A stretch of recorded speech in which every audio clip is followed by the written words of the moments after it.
Guys, welcome back to episode 103 of the Double Bogey Show. We kind of covered it all today. We talked about when the proper time to get a golf membership is. We talked about our recent rounds from last Friday and Saturday and how we golfed with a guy who was 6 under, and it was absolutely ridiculous. And then we ended the podcast with a little bit of golf, this or that. Thanks for listening to the show. We hope you enjoy this one. They piped that the wrong way. I'll call the clubhouse. We'll book another 18 for tomorrow. Okay, they cheated on that. They fluffed their balls.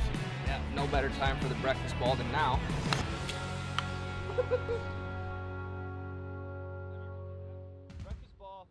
Up next to the tee, episode 103 of the Double Bogey Show. Crowd goes fucking wild because fireman's fireman coming. All the old guys with the quiet signs are like, everyone shut the fuck up. No, and then we tell the old guy to shut the fuck up. We have our own sign that says sit down. That's got to be a volunteer position, right? I don't know. Quiet sign. It's got to be somebody with a power trip that always wanted to be like a marshal but never could be. There are some dickhead marshals out there. Oh, yeah. Oh, yeah. I can think of one specifically that's probably only 2 miles from me currently where I'm sitting right now. Yeah, we need to have a conversation with that guy. Mm-hmm. We should interview him. No, we should. We should get him front and center and say, why are you like this? What gives you the right? Yeah, what gives you the right to be mean to people like us when we're literally just coming out here to be happy? Yeah, and you ruin it with your stupid fucking face and your shitty attitude. Okay, Tyler. And also, like, what accolades do you have that determines, like, if a person is 300 yards out and I'm hitting a 4-iron, but you won't let me tee off yet? Why? He says, well, maybe that's actually a vote of confidence. Maybe he thinks you could pipe it 300 with your 4. Yeah, but I mean, any logical person knows that I can't hit that any farther than 220. This man has no logic. Which, like, He's living his own little fantasy world. What's the application process like for the marshal job? I think just work grounds crew and then become pro shop and then. I don't think it's a stepping stone thing. I think this guy's been there since the beginning of time. I think it's a retirement job. Here's your job. I think it's got to be a retirement. We're gonna have to ask him, like, how'd you get this gig? Because you're bad at it. You know what? I will tell you though. I played at a course, and I'll name them. I'll literally name the course right now. If you want me to name them, I will. I don't know if I do. Oh, I could bleep it. No, I mean I'll do it, Ryan. Thumper Pond, and Ottertail. Uh huh. I know. I can't believe I just did that. You're so crazy. The marshal there is probably one of the nicest guys I've ever met. Yeah. There are nice marshals everywhere. And I don't know what it is, but like, you know, first tee, I'm trying to get focused. I'm trying to maybe like playing through my head, like how this whole thing's going to go, how the driving range session went, whatever. But this guy just takes all like bad thoughts and feelings out of your mind by just having a good BS session. Yeah. A good marshal can set the tone for a great round. Yeah. Like when I was at Rose Creek playing league with the other team and I was late, the marshal there gave me a ride to the correct tee. Yep. He's like, I'm walking there with this bag and he's like, hey, hop in, man. I'll give you a ride. Good luck today. Yeah. What a guy. Yeah. Yeah, we should maybe do like an undercover bit with the marshal at this specific course we're talking about. Just see if we can get him razzed up a little bit. Yeah, well, it won't be hard. All we have to do is stand on the tee box before the other team is off the green. Yeah, well, we'll just blur on the 400-yard par 4. We'll blur his face out too. Like we'll get there on time. We'll sit there waiting, and like we'll blur his face out. But our goal should be if we like to get him to laugh. Yeah, that'll be tough. We can try it. I'm willing to try. There's nothing else we can do. I think at this point we're at a point where it's like there's no going back with this guy. Mm-hmm. There's only going forward. So we're gonna have to go on a Saturday because he wasn't out there last time that I was there on a Friday. So he's part-time. Yeah. So maybe they cut his hours because they're like, man, smart. Like memberships are going down and tee times are like wide open because he's at the first tee, but when he's not, course is packed. I know a guy that had a membership, the membership encompasses 3 courses, right? But he got that membership every single year and would only go to that one. That was his course. He went there all the time and he stopped. He didn't do it this year because of that marshal. No shit. Mm-hmm. That's tough. Yeah. And he needs to say something about that. No. Yeah. And I mean, for anyone listening out there, you know exactly what we're talking about. There's a lot of dickheads out there. There's a lot of really nice marshals out there, and you can tell like, hey, how's this round going to go based off of my conversation with this guy? I think it's always good to have a guy in the group that's that can crack jokes and is like quick on his feet and stuff like that, just to kind of lighten the mood with the guy a little bit. Here's I have a theory about course marshals, actually. conspiracy or not? Conspiracy. Or just a theory? I think it's a bell curve as to how shitty the course is versus how shitty the course marshal is. If it's a really shitty course marshal's a nice dude. If it's a really nice course, he's also a really nice dude. But Thumper Pond's a really nice course. and that's a really Somewhere nice in the marshal. middle. He just said if it's shitty, they're nice. If it's super nice, they're nice. But Okay, if it's okay. somewhere in the middle of like being torn up once every month or some shit like that, then like you have good odds of running into a shitty course marshal. Okay, that's fair. But maybe, hey, let's look at it from this angle. Maybe there's something else bothering him in life. Yeah, but has it bothered him for every single year that I've been golfing? Maybe he's in denial about life coming to an end Maybe. within the next like 10 years. He's getting old. He is old. I think another point that you brought up about the membership thing. I've played a lot of courses this summer. Mm-hmm. I am not married to one course. I've played a lot of different courses from weekend to weekend, shooting videos at, all that kind of stuff. We've kind of found our honey hole in terms of where we like to shoot at, but in terms of where I like to play at, I've really considered getting a membership to a specific course that we've shot at before. And I've had multiple people try and talk me out of it. You didn't try and talk me out of it, but you more so brought about certain things that I had to think about a little bit, saying like, yeah, you're kind of right in that aspect. I helped point out details that I don't think you had thought of yet. Yes, correct. And I did think those through, and it made me think like, well, maybe I don't need a membership. But like, I'm trying to think what justifies getting a membership to a course.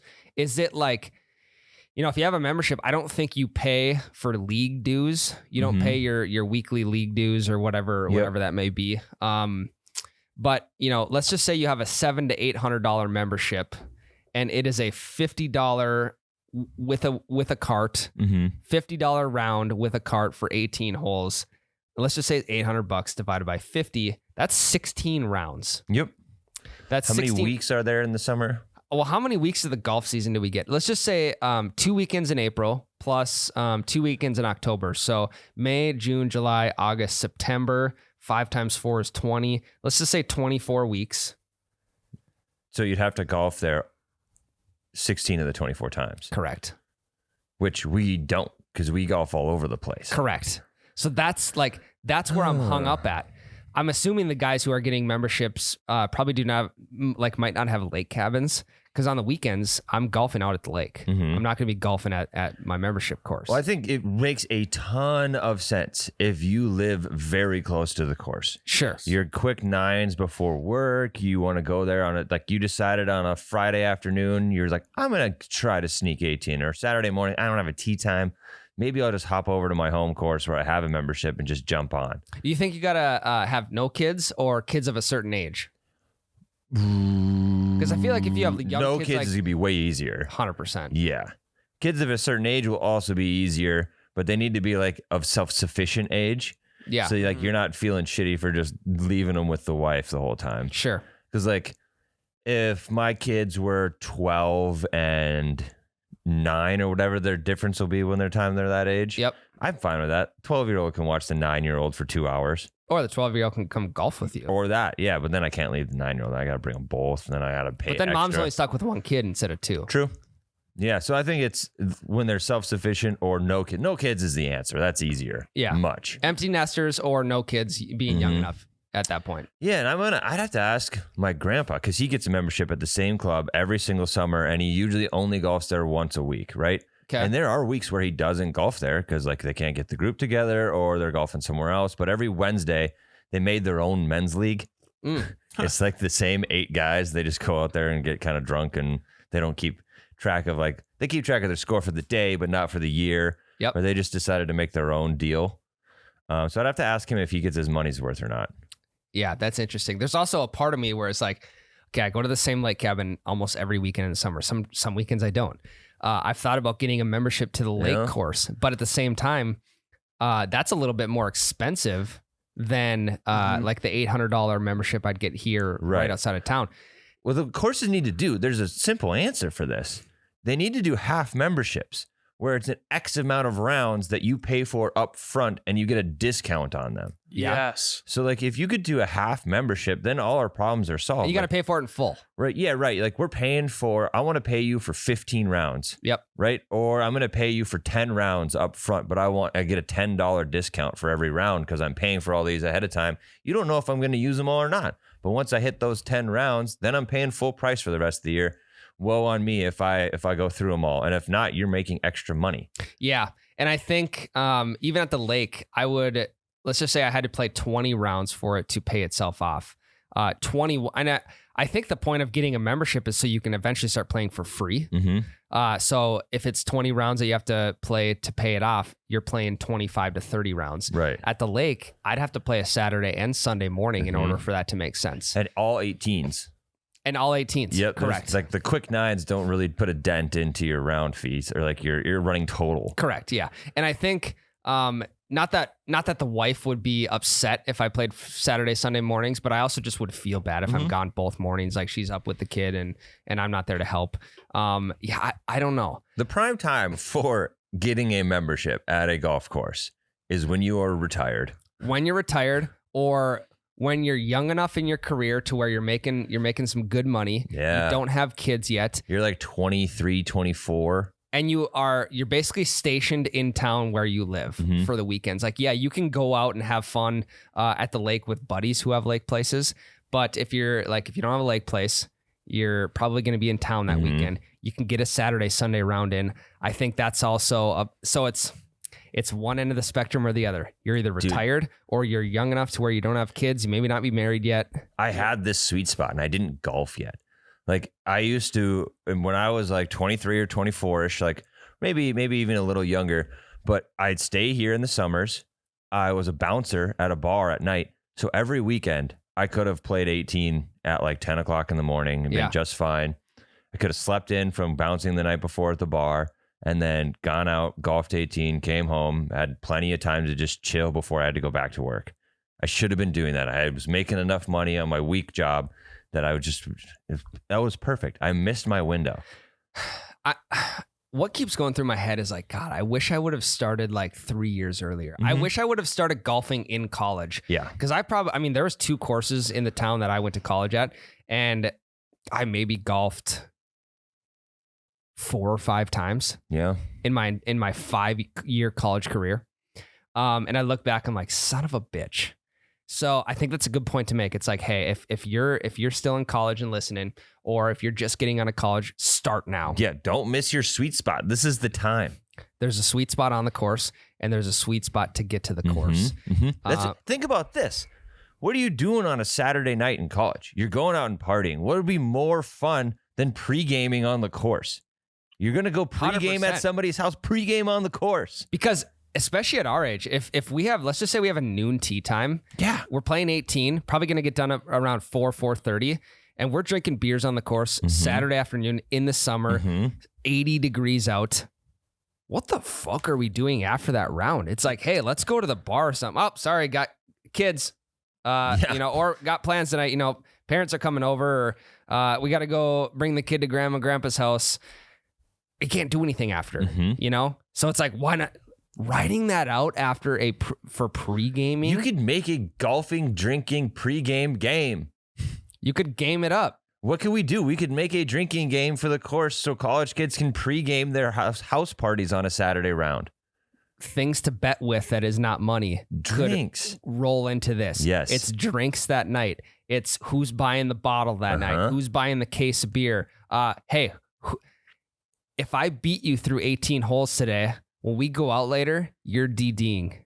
Oh, yeah. So Ryan, get some. Ryan is segueing into our first segment of the day. So people, they love gambling on the course. We're the same group. We love gambling on the course, but not everybody loves gambling with money. Sometimes money's fucking tight, and you don't want to be dropping $100 on a round of golf.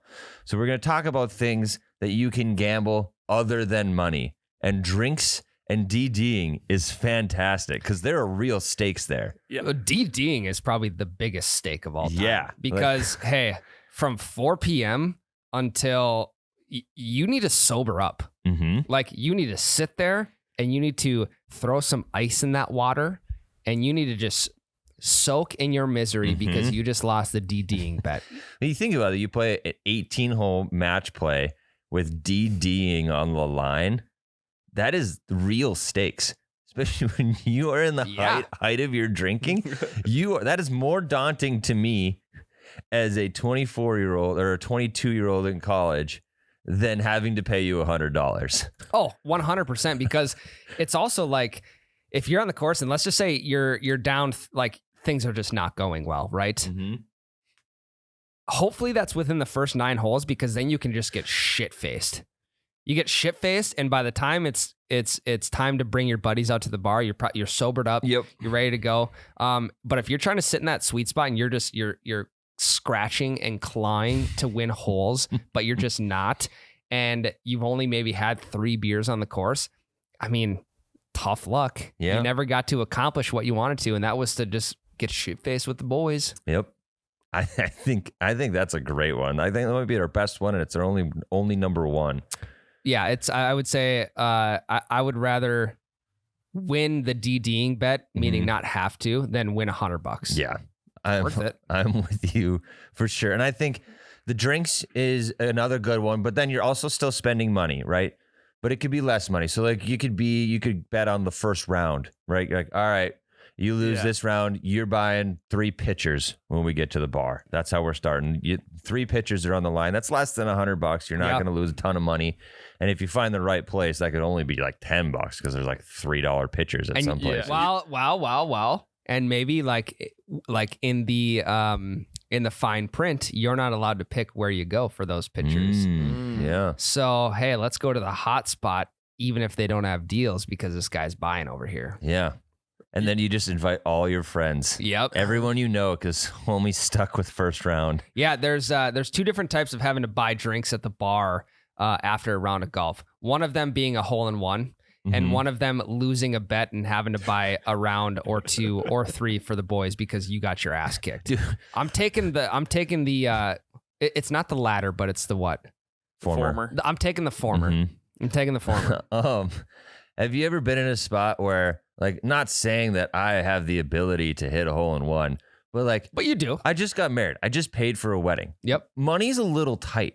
There was a par 3 we were playing on Saturday. I'm like, I hope I don't hit a hole-in-one. I do not want to buy the entire pack course around right now. But at that point, you get to pick. You get to pick what you're buying. I understand that, but like, it's a full course on a Saturday morning, 18 holes, and I'm like, if I got a hole-in-one, that would do some damage. How much you think? I don't know. What do you think it'd be, like $500? Let's just say $5. Let's just say $5 a beer. We'll say 4, because if you're buying pitchers, it probably equals out to like $3 or $4. Let's say $4. Let's say there's 3 people for every hole, because not every group's going to be a foursome. So let's make it 3. So whatever, 3 times 18. 18 times 3 is 54. So yeah, 54 times 4. $215. Okay, maybe not as bad as I thought. Yeah, but in my head, I was like, don't want to do this. Isn't it funny? Like, there has been times I've spent more than $215 at a bar for less than a hole-in-one. Right. You know. Well, in my head, it feels like so much more. Yeah. I would say, hopefully you get in there and there's a keg of light beer that is about half gone. Yeah. Saying, hey, I'll just buy the rest of the keg out. Maybe they'll give you a little bit of a deal on it because they're getting rid of that keg. They're getting a new one in. I don't know. Maybe there should be hole-in-one specials at golf course. They should make restaurants. hole-in-one insurance. They do. What? They do. You've never heard of this? No, they don't. Yes, they do. They No, make they don't. Yes, in Japan they Look it make up. hole. Yeah, I got you. In Japan? Yes, in Japan they make hole-in-one insurance. So you go sign up and they cover you up to $2,500. Holy shit. And you only pay $100. Yeah, hole-in-one insurance. You pay $100 to get up to $100 a month, or Hole-in-one insurance. Hole-in-oneinsurance.com. Hole-in-one insurance coverage. Here we go. yeah, but that could just be like a marketing thing too. How does it work? How much does it cost? How does hole-in-one insurance prize coverage actually work? By securing hole-in-one, you have a prize indemnification provider assume the risk associated with offering a valuable prize, blah, blah, blah, in return for a modest fee.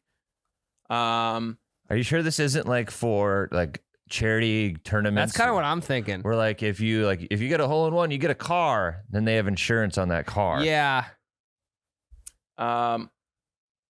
Here we go. What is hole-in-one insurance? A hole-in-one insurance policy. Prize money to be paid. Yeah. Coverage for prize money to be paid in an amateur golfer in the event of a hole-in-one at a specific hole. We offer coverage from 5. So what that is, what that is, Jake, like I play in the veterans tournament every year in DL. Yeah. And they do a drawing where 8 golfers get a chance at a hole-in-one. And if somebody gets it, they get 50 grand. So it's insurance for the tournament. To not actually have to pay the person 50 grand, the insurance company will pay the 50 grand. Yes. Okay. I also know they do it for people. I did see a video on it. So I do know that they do it for people in Japan. Yeah. Okay. Proof. Yeah. I mean, I can, it's on YouTube. What's his name? Eric Anders Lang bought it in Japan. If you know him. I don't know. Okay. He's a, well, I mean, what's the odds of a hole in one? 1 in 12,500. Something like that. I believe it is. What do you charge $5 on top of the green fee? Or like, hey, here's my hole-in-one insurance. Like I probably would. I'd pay that, dude. I have a weird feeling that a hole-in-one is coming, Tyler. It's gonna be close. It's gonna happen. I know we're gonna talk about the Saturday round at some point, but the guys behind us on Saturday. Oh, yeah. Holy shit! Well, no, the girls behind us on Friday. Let's jump right into that. Holy shit! Dude. Okay, so we played Friday, Saturday rounds together. And it's interesting because, I mean, the type of golf we were playing on Friday was completely different than the type of golf we played Saturday. Mm-hmm. So we went out Friday. Yes, we went to the country club only because we were invited. We were invited. Yes, I wore my hat forwards until I got to hole number 2, and then I put it backwards. Yep. No one said a damn thing. Thank you for that. So it was me, you, Miles, and then 2 other coworkers of ours. It was a work round. It was a work round. And work rounds are a lot different than boys rounds on a Saturday morning. Yeah. And it's weird because for me, I wasn't even keeping... Well, first off, I had to wait at the clubhouse for another coworker for him to hop in our cart so we could get out to play. Well, we just had to skip to hole 2 because he was late. Mm-hmm. So I didn't even get to play hole 1. And I didn't even end up keeping score for this round because it's like, what does this really matter? Mm-hmm. It doesn't. I'm just going to hit some golf shots. I'm going to see I'm going to fuck around and see if I can make some 6 shots or do whatever. Yeah. And you could tell Miles was playing for score. Oh, yes. And he had a pretty good round. But also I think he was a little upset I was not playing for score because he would have beat me. He wanted to compete. Yes. And he beat me that round, but also there's a difference in if I'm playing for score versus if I'm not. Mm-hmm. The mindset is just not even there to shoot a good score. I'm just there to have fun. And I'll tell you what. Did you have fun? I had a lot of fun. Good. I hit some balls in the water. I hit some balls in the sand. Mm-hmm. I hit some greens on some par 3s. Felt good. I think I needed one of those. One of those just not fun keeping rounds. Scores. Yeah. Yeah. Well, my fun round was Saturday. Friday round for me, I started off super hot because like I was going into it with the same mentality as you. Right, that I'm going into this round means nothing to me. And then I played really good the first 4 holes. And I'm like, fuck, I'm keeping score today. Yeah. And then let me guess, it went downhill after that. Big time. Dude, I was, at one point, you saw how dirty the ball I was. I was running out of balls. Oh, yeah. Oh, on Saturday. Yeah, I know, yeah. On Friday. Saturday I was running out of balls because of Friday. Yep, correct. I was legit like down to 4 balls in my bag, which is very few for me because you know how many found balls I keep in my bag at all times. Yeah. At one point, I was using this Titleist that was so stained. I put it through the ball washer 3 times, but half of it was just brown. like dark shit brown. Like half of it was sitting in the mud and half of it was sitting in the sun. Yeah, for 3 years. Yep. And so that was the ball I was using. That one is lost as well. But we're on hole 18, Ryan, and hole 17 is a par 3. What do we hear in the fairway? We're like either someone crashed their cart or someone just got a hole in one. Yes. Which one was it? So we got wedged in between. The group in front of us was NDSU golfers, and then the group behind us was NDSU golfers. And women golfers. Yeah, one of the girls in the group behind us hits a hole in one on 17. Yeah. And she was stoked. And then, so we were hearing the hooting and hollering, and we looked back, and everyone's jumping and hugging. And high-fiving and shit. It was pretty fucking cool. It was sweet. And then we found out the next day, because on Saturday we golfed with a former NDSU golfer who probably knows this gal. And he said, yeah, she went out and got shit-faced. But also, Naturally. she shot an 82 that day with a hole-in-one. I mean, sounds good to me. Yeah, on that course. Yeah. It was a tough course. Yeah. Yeah, I have a good something's going to happen. Something crazy is going to happen. Maybe not this year, but next year. Okay.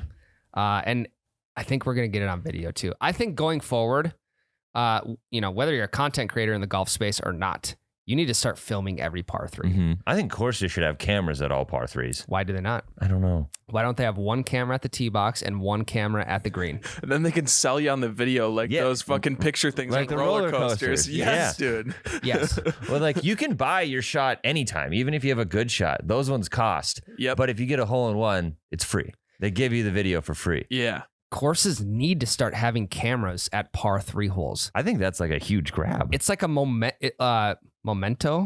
Memento, yeah. Memento Yeah. for someone hitting a hole-in-one. Imagine so if I don't have the camera out on a par 3, I'm sitting at the tee box thinking, fuck, if someone hits one here, I have to go grab my phone real quick and start filming it. And I'm hoping if I hit one, I'm just hoping someone is gracious enough to grab their phone to get the tail end of the celebration and then to get me running up to the hole or for me to get someone else running up to the hole.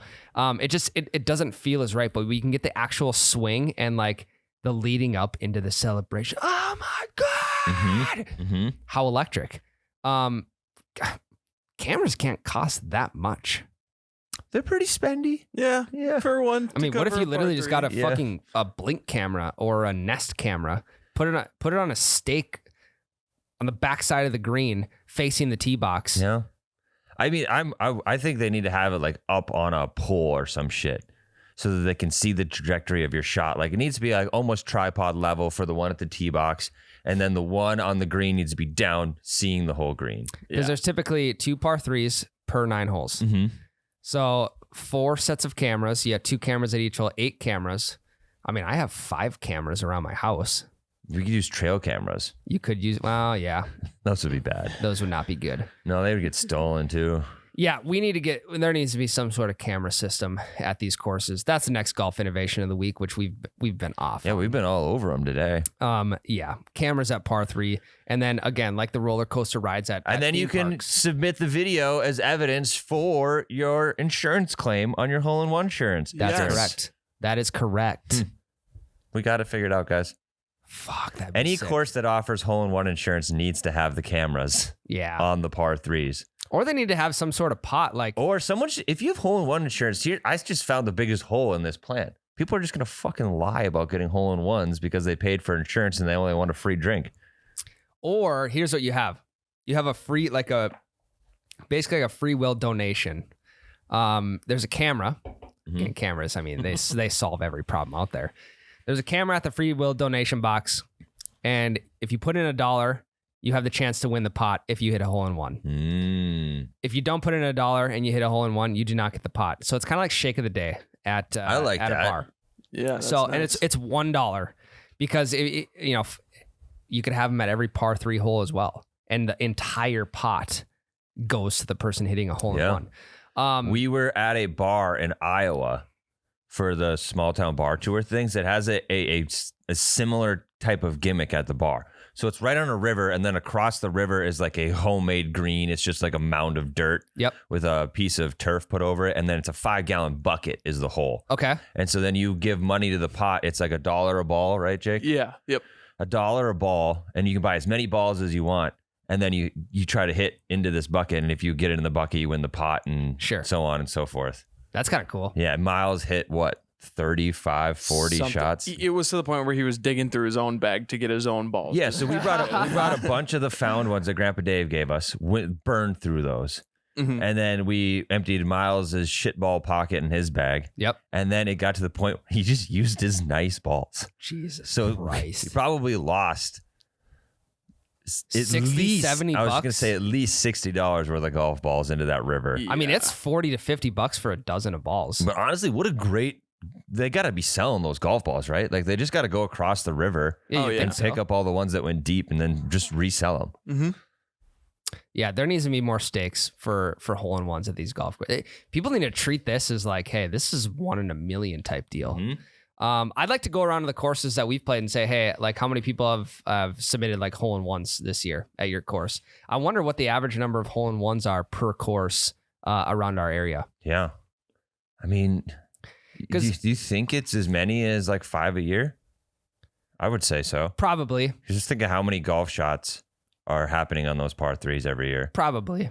I'd say 5 is a good number to be safe with. Yeah. I don't know. The game of golf is changing. We're trying to change it for the better. And if you can, I mean, who doesn't love walking into a small town bar doing shake of the day and being like, oh, didn't win, could have won $6,000, but didn't. Yeah. Maybe tomorrow. But hey, everyone loves telling you that they got 5 of a kind. Yeah. They never get 6 of a kind at shake of the day. Everyone likes to tell you, hey, I put one 6 inches out from hole in one. Almost got a hole in one. But hey, let me tell you, this ain't horseshoes and hand grenades. It's either in or it's out. Yep. And then also second story time, hole in one time. Ooh. Saturday we're playing our round. Yeah, we haven't even talked about Saturday's round yet. Yeah, we're on hole 11. Hole 10 is a par 3, right? I don't know. Doesn't matter. We're in Holly, and we just finished a par 3. The tee box is just off of the green of that par 3, and we played into it, and it's right into the sun, so it's tough to see where your ball lands. Yep. You can't see where it lands. Yeah. And so we're getting ready to tee off when we hear a ball hit the green next to us, and we look over, and this fucking thing is hovering over the hole. It's 1 inch. Like legitimately an inch or less away from a hole in one. And we hear crickets. And I'm like, what? Like, why are they not celebrating? Yeah. I'm like waiting for a because I want to celebrate with these guys. Yeah, like we were borderline ready to run out onto the green for them and just like start thumbs upping. Well, and here's the thing. You couldn't see the tee box because of the trees that were surrounding our tee box. So imagine if a guy just duffed one off the tee and then chipped in from there, and we just went fucking crazy because we thought he got a hole in one. How embarrassing would that be? We knew it was the first shot because we hadn't seen any others. Yep. And we were just no celebration from these guys. And then the other 3 shots happen, and then the carts start to roll up, and then you can hear them like, whoa. Wait. Is that my holy fucking shit? And they're just like losing their mind. Yeah. It was wild. And then one buddy's like, I'm going to have to see that. Tap in birdie. Yep. No problem. No, they were pumped. It was pretty cool. That was sweet. So yeah, the Saturday round was a lot of fun. And we had talked last week, like, hey, we're going to go out and play for score. We got Lucas from Sweet Shots, the guy who's been giving us lessons all summer. Qualifier into the Assisted Golf Pro National Championships. Yes. So in Florida. He's pretty good. And then my buddy Adam, who I've talked about on every fucking podcast because he's that guy. And we roll up and, we're hitting the range a little bit late for our tee time, typical because of our range time. So we get up to hole number 1. And it's funny because the guys in front of us, so this was Saturday, this past Monday, so 2 days ago now that when this airs, is Vikings Eagles. Yes. The guys in the cart in front of us, one of them had a Vikings bag and one of them had an Eagles bag. I'm like, this just doesn't happen. Well, I hope the Vikings guy won that round because that's the only W the Vikings will get this week. So we start playing, and this is, it's not an easy, I wouldn't say it's an easy course by any means. No, it's a gorgeous course, though. It's also Loved it. Yeah, it's also not super hard. But, so we, straight par 4, par 3, and then another par 4. And I believe I am even or 1 over through 3.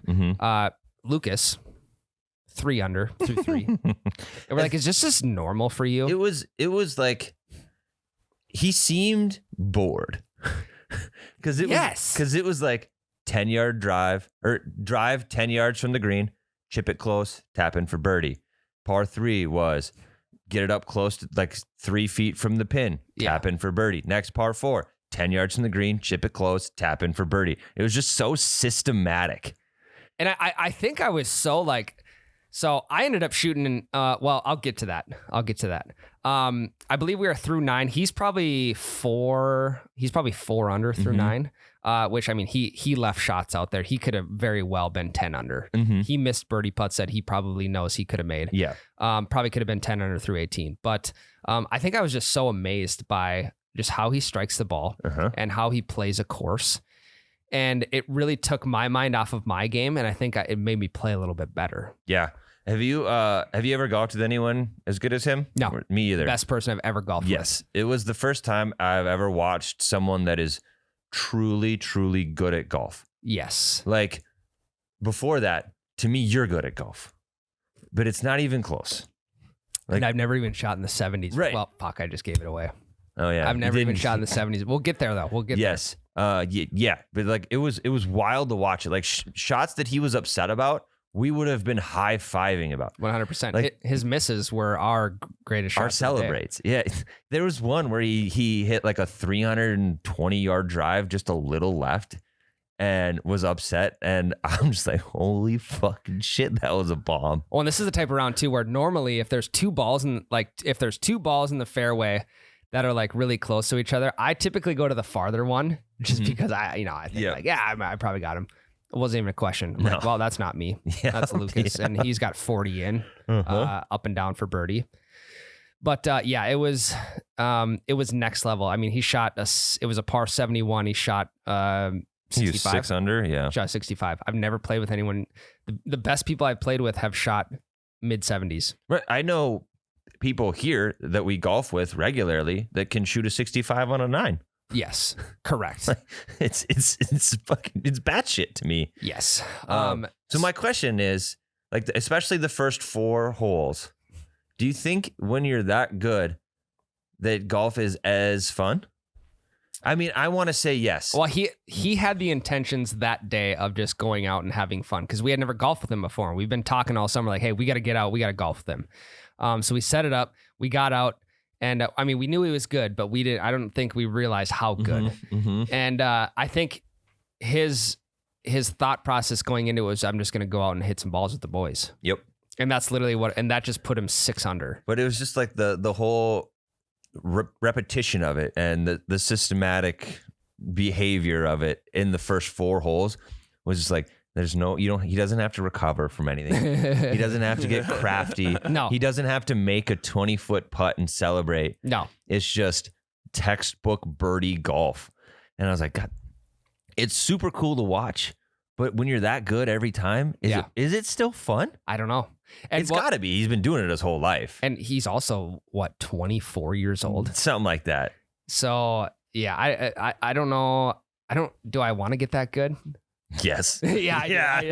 There's no question about Yeah. that. So that was a ton of fun. And, especially like, hey, if I had a bad shot, I'd be like, hey, what do you think I did there? Because he's seen my swing 500 times now. So that was also comforting. Also, we were a team. He and I versus you and Adam, and we did. And we got our asses kicked. Yeah, low ball, low total. You were never going to get low ball. You got low ball like once. If anything, you were just going to push low ball. We got low ball twice. Yeah. Low total is where you guys could make points. Yep. But then I played good on most holes except for 3. I had 3 blow up holes. Yep. Otherwise, I would have shot like an 85. Yep. Ended up with a 94, but I had a quad bogey and 2 triples. Yeah. And those fucked me. So you did not hit your goal of breaking Nope. 90. Nope. But again, there's always shots left out on the course that you could have had back. Yeah, and it was the short chips and staying out of the woods. Yep. I had to punch out of the woods a lot. Yep. And I can't, for some reason, I couldn't keep my punch shots down, Sure. even though they were like damn near outside of my stance. They were so far back. Yeah. I was gonna say back of the stance. Did you choke up on the club? did. Okay. Yep. Okay. But yeah, I think I'm gonna start punching out with my my hybrids from now on. It's not a bad play. Yeah. I mean, should be a 19.5 degree loft, 16 degree loft. Yeah. It should help a little bit. Yeah. So I think I'm gonna start doing that. But Lucas did a great job he's our golf coach. So like we go to lessons with Lucas. Yep. And he did a phenomenal job of not trying to coach in the middle of the round. Yeah. But like sneakily saying random things that I didn't take as like him like coaching me, even though he was. I have a perfect example of that. I typically I'm either hitting draw or fade. And this year I've been hitting a lot more draws. So I was setting up to hit a draw. So I would probably aim, let's just say 10 yards to the right of a pin on a par 3, or like on a second shot in to the green. I'd aim to the right of the pin. And I kept missing to the right of the pin because I kept hitting straight balls.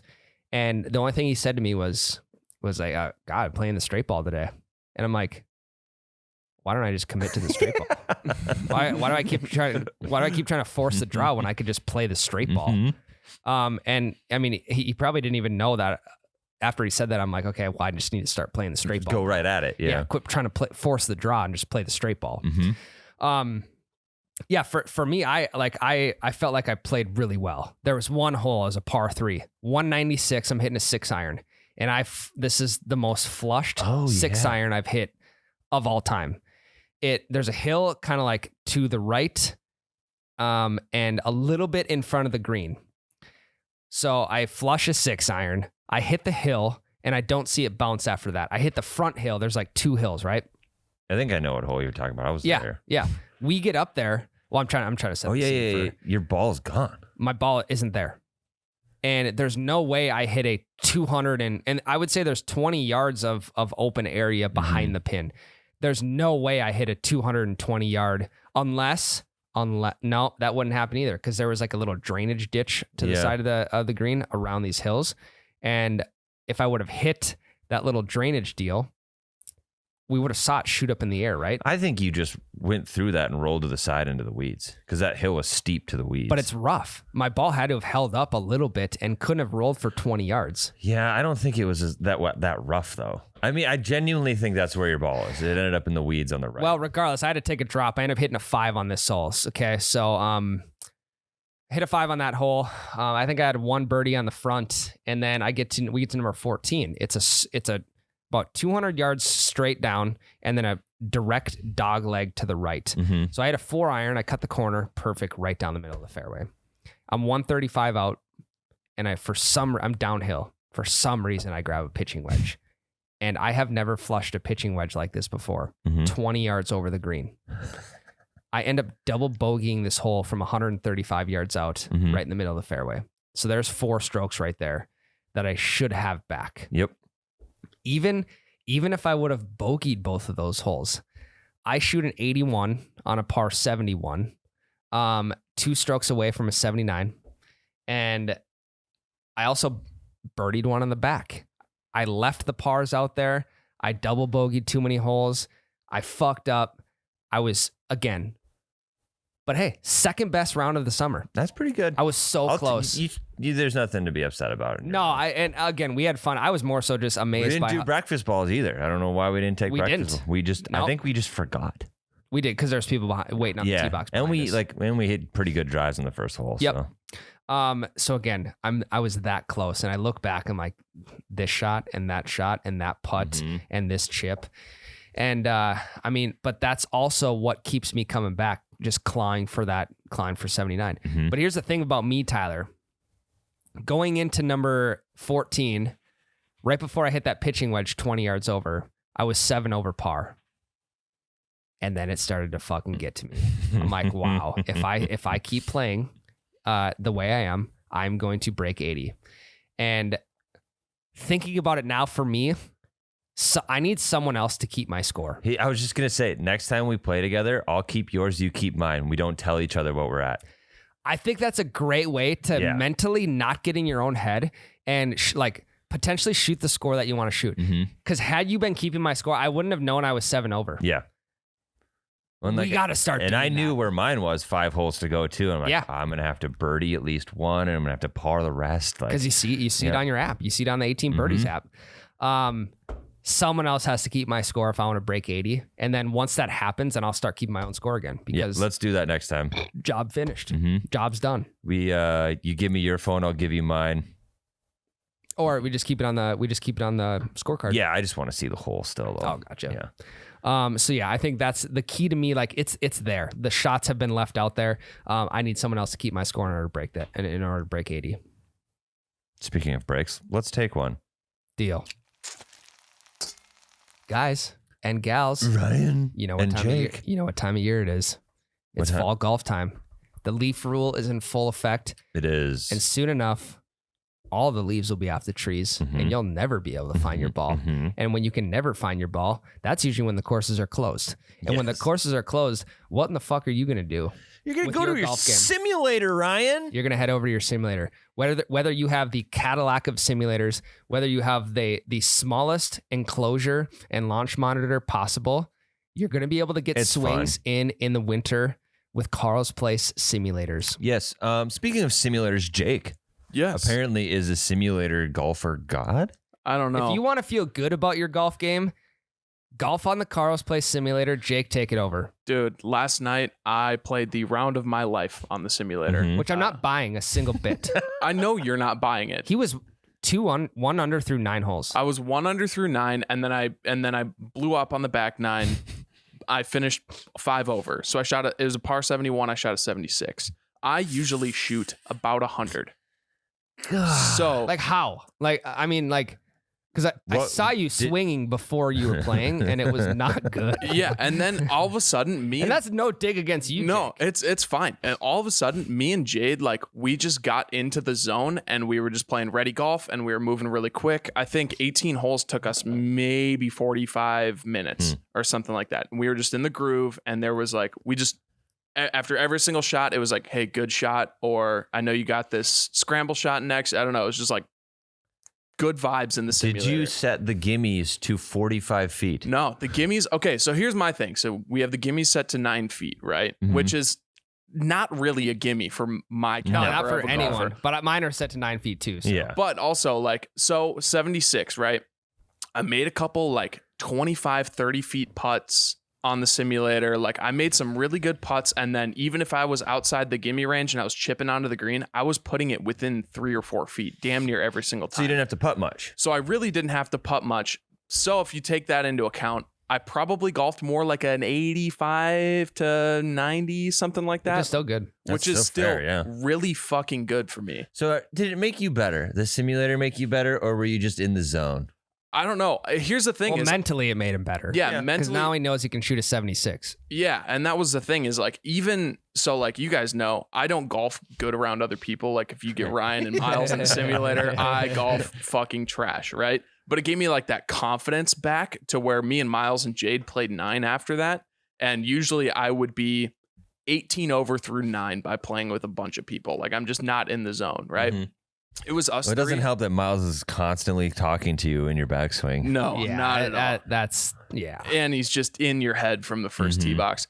Even then I finished +8 through the next 9 on one Not of the bad. harder courses, like on the simulator. I played the course that you're gonna go play in real life next week, Ryan. Grand Canyon, whatever. Oh, GCU. Yep. Yeah, I'm going to Arizona next week. Hell Playing yeah. Grand Canyon University course. Should be sick. Yeah. It was a sweet course. I really liked it. There was like some pretty challenging holes, like some couple par 4s were like right at drivable distance. There's a bunker that just goes all the way across the fairway and stuff like that. But I just managed to skirt around it. Every single drive was going at least 265, which is pretty good for me. I had a couple that went and touched 300, which is unbelievable for me. And We got to check those settings. Yeah, I think we got to see the gravity on So there. I think what you're saying is if you want to feel better about your golf game, you got to start hitting the simulator. You got to start Yep. hitting it now because, again, before you know it, leaves are going to be falling, snow's going to be flying. Yeah, and if you want your own now, start getting the stuff now. carlofet.com. Promo code Double Bogey for 10% off your enclosures, your launch monitors, all that kind of stuff. I mean, 10% off of $1,000 that's a good chunk of change. That'll save you maybe some shipping right there. Mhm. So guys, go check them out. carlofet.com. Get a sim league with your buddies together. Have an excuse to have the boys over on a weekend this winter. Yep. Have something to just mindlessly Hey. go out and hit some balls on the range. Perfect Sunday in December. Yeah. A little NFL on in the background. You're hitting the simulator with the boys. It's perfect. Yeah, we've probably logged at least 150 rounds already on ours. Yeah, that's pretty close actually. There's about Yeah. 6 golf bags in the simulator. There's clubs scattered all over the place. There's balls all over the screen. Uh-huh. There's plastic tees scattered all over the place. It's like it's a place you want to just walk into and start swinging. Mhm. So again, guys, carlofet.com. We have the full, we have the big simulator, and we're fortunate enough to do that because we have high lofted ceiling in the shop. Yes. So, but again, you can start from packages, at $800, and you can get all the way up to, a lot more. Mm-hmm. So, whatever your budget fits, again, simulator about $50 to $60 a weekend. If you're going out with the guys, throw that towards a Carl's Place simulator and enjoy it from the comfort of your home. Yep. Jake. Guys, I got a segment for you today. What is it, Super Jake? excited. Well, we're going to be doing golf this or that's today. This, Do a it, little Ryan. bit of this, a little bit of that, a little bit of Last time we this. did this or that, Jake was on the pod and you did that same dance. Really? Yeah. Okay. What do we got for it then? All right, so I got some options, and then I also actually have what the audience was polled at to see if you guys match what the audience says, or if you guys are Ooh. flip-flopped and you guys are counter. Survey says. And where did this, because this is, we didn't come up with this No, ourselves. this came is from like- golf.com. Okay. Which reputable source if they got the if they've got the URL golf.com. Yeah. Yeah, I hope it's not that same jackwagon that did the hole-in-one article. I don't think it shouldn't be. Good. I think he was fired a long time ago. Good. Yeah. So for this one, I'm going to actually, right off the bat, I'm going to tweak a question because the first question is, in your ideal round, you are walking or riding. And I know you guys are riding. Yeah, the answer. Yeah, I already know the answer. You guys are both riding. But I would like to see what you guys say. Would you guys rather drive or ride? Oh, it's heavily dependent on who I'm with. That's easy. I'm driving. I'm driving when we leave to go to the course. Everyone's hopping in my vehicle. I'm driving home from the course, and I'm also driving at the course. I don't know why I just feel in control. I was going to say Ryan's a control freak. Yeah. Well, not like when it comes to driving, yes. When it comes to everything else, I'm just like, whatever. No, I prefer driving to riding, but I'll ride with Ryan or like a couple. I just hate when people don't have. I hate when people don't park close enough to the ball, or they park weirdly around the ball. I usually get about a foot from the ball on the opposite side of where you're swinging. And I don't like that sometimes. But it also sometimes you're a little too close. But it also gives you a good club path to the hole. Yeah, I don't want that. I don't like seeing the tire in my peripherals. You don't? No. See, I do. That's weird. I really. So this is like good. that. This is good communication. Don't park so close when it's my shot. Okay, that's fair. Thank you. But I also want to give you an accurate yardage. Yeah, it's fine. 2 or 3 yards doesn't matter to me. Yeah, I mean, I'm driving for sure because I don't know. I've rode with people who take weird routes to golf balls, or they're just looking for a golf ball in a completely like wrong spot. So yeah, I don't know. I would like to say I have a pretty good eye for where balls go down at and where balls could potentially be, and then picking them up with my eyeballs. Yeah. So I don't know. I like to drive. It also just gives me something to do. I also like driving. Driving Yeah. is both answers. I would agree. I would also say one of the big benefits of riding is that when you're riding and your buddy's off taking his shot and say he duffs it and he's just going to walk up 20 yards, nothing's cooler than sitting in the passenger seat and just reaching over with your left foot. Left hitting foot, that left gas. hand. Yep, left foot, left hand gas No one's pedal. ever hopping over to the driver's seat, right? No, because usually there's a phone in the middle with yardages yeah. on it. Yep. If there's something in the middle, I mean, I'm definitely not. Even if going there's over. nothing in the middle, I'm not sliding over to the driver's seat. No. I am driving with my left foot. Yeah, there's something about being the passenger in a golf cart and reaching over left hand, left foot, and even if it's driving 20 yards up to the next tee box. Yeah. I don't know, because It's weird. it's so unnatural. Like, imagine if you did that. I mean, you couldn't do that in like a pickup or anything like that. Yeah, well, don't the mailmen do that? Or they have pedals on the right side. Yeah, don't they just drive right-handed Yeah. cars. That's weird. Yeah, because they got to be like able to reach the mailbox. Mailmen would be like, for them to go on vacation in Europe and rent a car. They'd be right at home. I would never rent a car in Europe. Yeah. I would never drive You have because to be on the wrong side of the road. it'd be so weird. Yeah. But yeah, mailmen, they have it good. What if They can- golf carts are like that in Europe? Whoa. Steering wheel. Are golf carts steering wheels on the right side? I'll pull it up for you. I don't think so because I've seen videos of golf videos over in Europe, and I think they're left side. But why would they be? Yeah. Why would they switch it for golf? From Reddit, do British golf carts have the steering wheels on the right side like cars? No. They say no. They're all left-hand drive. Weird. Why do they do that? I don't know. Make up your fucking mind. Also, Britain. for a golf cart manufacturer to break into the market and start making right-sided driving golf carts, immediate market share. I think it's probably because the golf cart was probably invented here because we're lazier. Okay. Yeah. So then there's Yeah, they're a little bit more fit over there. They're Yeah. probably more walking. and golf was invented in Scotland and they just weren't riding carts. Yeah, that makes sense. Yeah. But it'd be kind of cool. It would be kind of sweet. All Or right. what if you had like it'd be cool if like let's just say your 10 to 12-year-old could drive the cart, but like a student driving vehicle, they have brakes. You have the brakes on your they side. have brakes and a steering wheel over on your side. Mm-hmm. That would be a great way to get kids introduced into golf. Hey, buddy, you want to go rip the golf cart around? I'm making my kid walk. You gotta burn off some energy. Jesus Christ. Go to bed on time. I mean, after a round of 18 holes riding, my hips are still shot. Yeah, but we're not 12. That's true. We're old. Okay. All right. During a round, are you boozing or abstaining from alcohol? Boozing. Dumb. Next. Jade in the office, the Pete Davidson from Wish, who you guys have seen in multiple videos. For some odd reason, like if he has if we don't buy beers at the clubhouse and we're waiting for the first bev cart, let's just say the first bev cart comes on hole 5. If he golfs good in the first 4 holes, he's not drinking. And I'm like, and then on hole number 5, right when the bev cart leaves, you'll just blow up. I'm like, why? Like, I really don't understand that logic of like, well, I'm golfing good right now. And he's probably like 3 over after 4. I'm golfing good right now. I'm gonna wait to start drinking.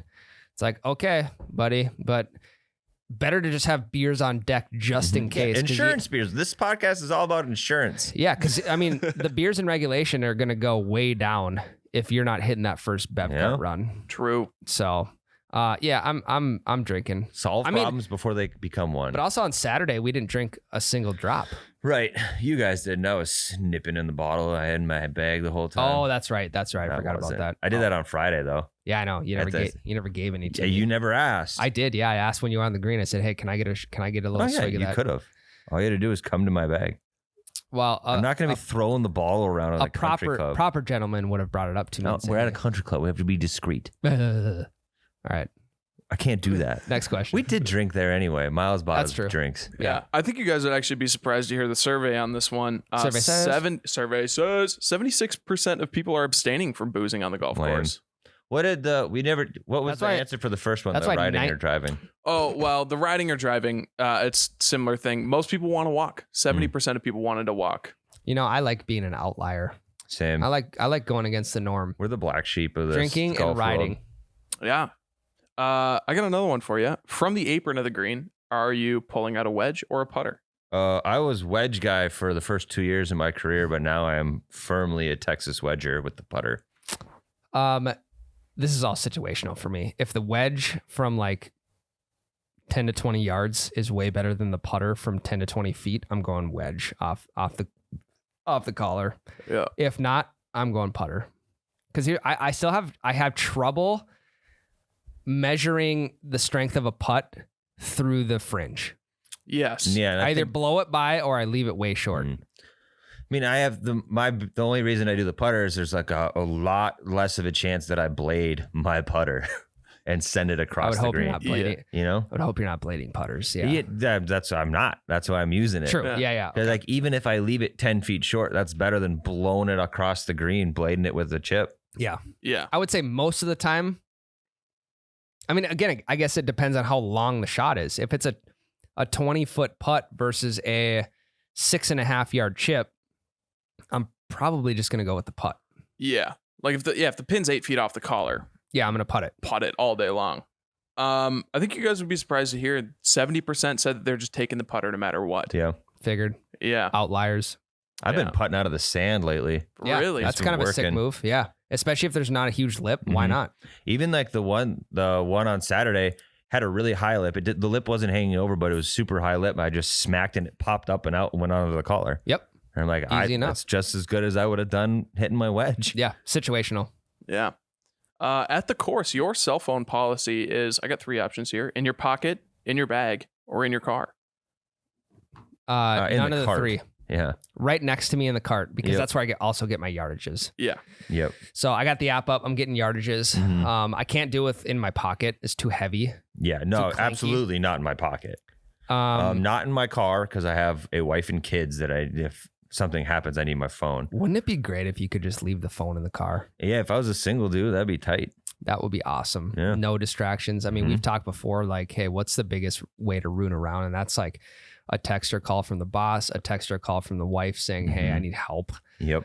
Yeah, it would be nice, but that's not in our cards. So Yep. So none of those answers. Yeah, the cart. that's true. In the cart. Yardage. Easy way. Yeah. Survey says 14% of people keep it in their pocket, which is fucking bonkers to me. 14%. 14%. 13% they're keeping it in their car. So just Hot. about the same amount of people want to keep it in their car as their pocket, which is bonkers. And 73% said in their bag, which that is also bonkers. That's like the same as the cart, I think. It's, Phone, wallet, keys in the bag. I get it. If Yeah. you're gonna put one in there, you might as well put all three in I there. actually keep none of them in my bag. I keep them all in the little glove box thing in the cart. Yeah. I always forget where I put my keys in my bag. I do have a key pocket if I am walking. Okay, that's fair. Yeah. The ideal number of holes in one day is 9, 18, or 36. 18. 18 unless you're on a golf trip, then 36 for sure.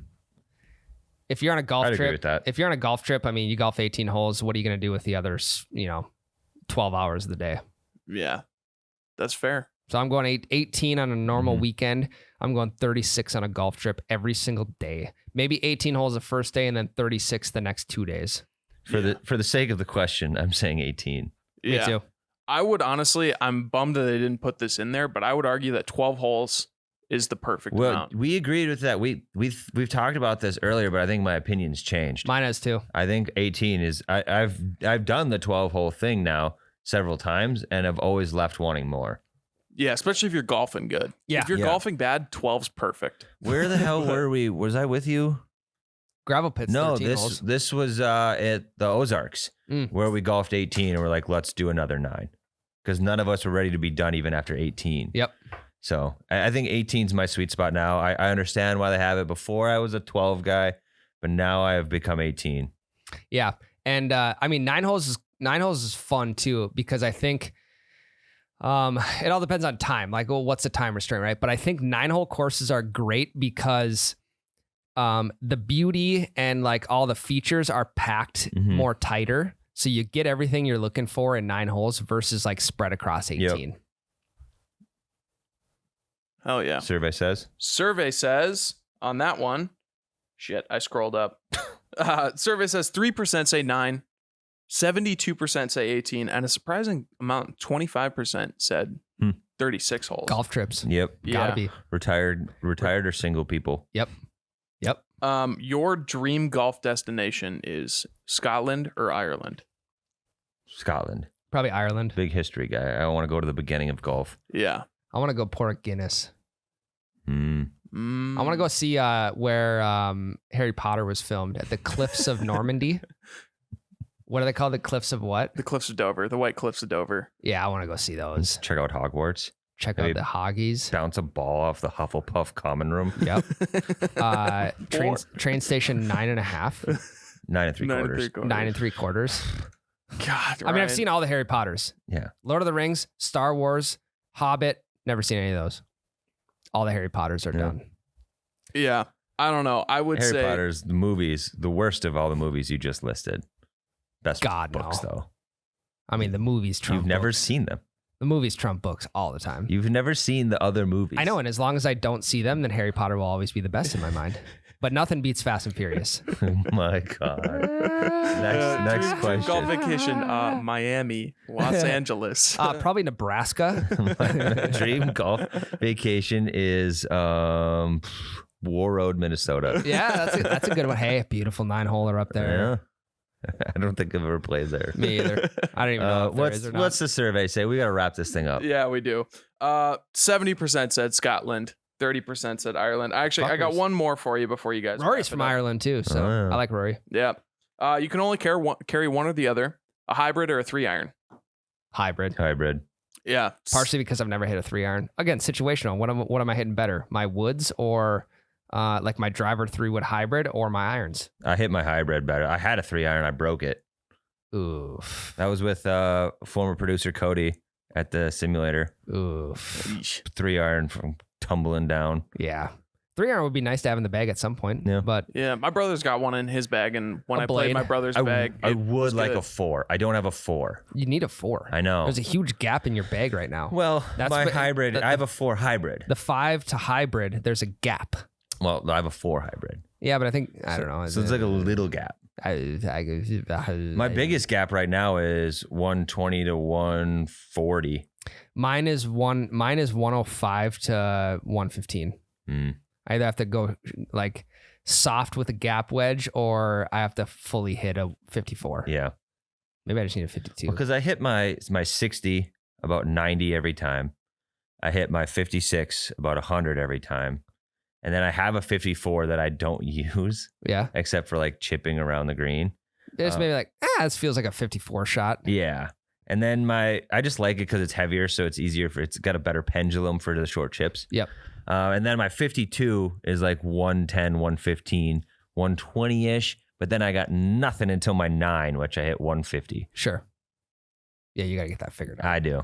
Okay. I have the last one. Mm-hmm. And this is completely made up by me. Which event would you rather go to? I know the Masters is at the top of the list, so that's out of the question. What event, because we've been to both, would you rather go to? Waste Management or the Ryder Cup? Fuck. Ryder Cup. Really? Mm-hmm. Waste Management was a blast. Don't get me wrong. I love them both. I love team golf. That is true. That is true. And it is still a party atmosphere. It's not nearly the party atmosphere that Waste Management is, but you don't go to a lot of golf tournaments where there's USA chants for 24 hours straight. That is very and true. People are boozed. And I just love the team golf where every single person that goes by you have a reason to root for one or the other. Yeah. And it's not like Waste Management, like there'd be a group that would come through like, I don't really care how these guys are doing. Mm-hmm. Ryder Cup, I cared every time we saw someone hit a ball. Yeah. And it's the best players. Yeah. Yeah, I'm going with Ryder Cup. Yeah, Ryder Cup was tight. Yeah. We got to go to Italy. It's in Rome. We got to go to Rome. Isn't Rome in Italy? Yeah, I think so. Rome, Italy. But I think it's like Washington, D.C., like it's its own thing. No, I think it's. I'm just saying, it's in Italy. I literally was a history major, Tyler. But look it up for me, would you? I think it's like its own sovereign thing. I don't think it is, because you know what? Rome wasn't built in the day. It's true. Neither was Italy. We're looking it up right now. Tyler, you got it? We need clarification before we end this thing. Rome is a city in Italy, I believe. That's my guess. Rome is the only existing example of a country within a city. It is in the Vatican City. Rome is a country? Mm-hmm. Well, yeah. It makes sense it wasn't built in the day. Oh, no. Okay. Oh, So false information. Rome is a country, yes, Okay. but Vatican City is its only sovereign thing inside a country. Gotcha. Okay. Well, we got that cleared up just in time to end this podcast, Tyler. Again, guys, if you made it this far, thank you for all the support. Thank you for listening. What I want you to do right now, one big favor for us, please send this to your golf buddies. Please send the podcast to your golf group chat. I know if you're golfing with a group of guys and you're out almost every single weekend like we are, I know they have similar interests that you do. So one favor, send them the podcast. Mm-hmm. Do us that big time favor. We're going with a pay it forward system. Tell one guy. Just tell one. Yeah. We got some cool stuff with the podcast coming up. We're making a few moves here and there. Yeah, and we're going to experiment. We're going to try something we've never tried before. Yeah, and I think you guys are really going to enjoy it. So send it to a buddy, send it to a family member, send it to whoever. We really appreciate the support. Also, head over to oubetcha.com. We got all the stuff over there. The polos are low stock right now, but we're working on some new stuff, which is why that's the case. So in the meantime, you can still get the Bevcart regular hats, which have been crushing, the golf towels, all that kind of stuff. And thanks again for listening to episode 103. Love you guys. Love you. See ya. Hell, that's a breakfast ball.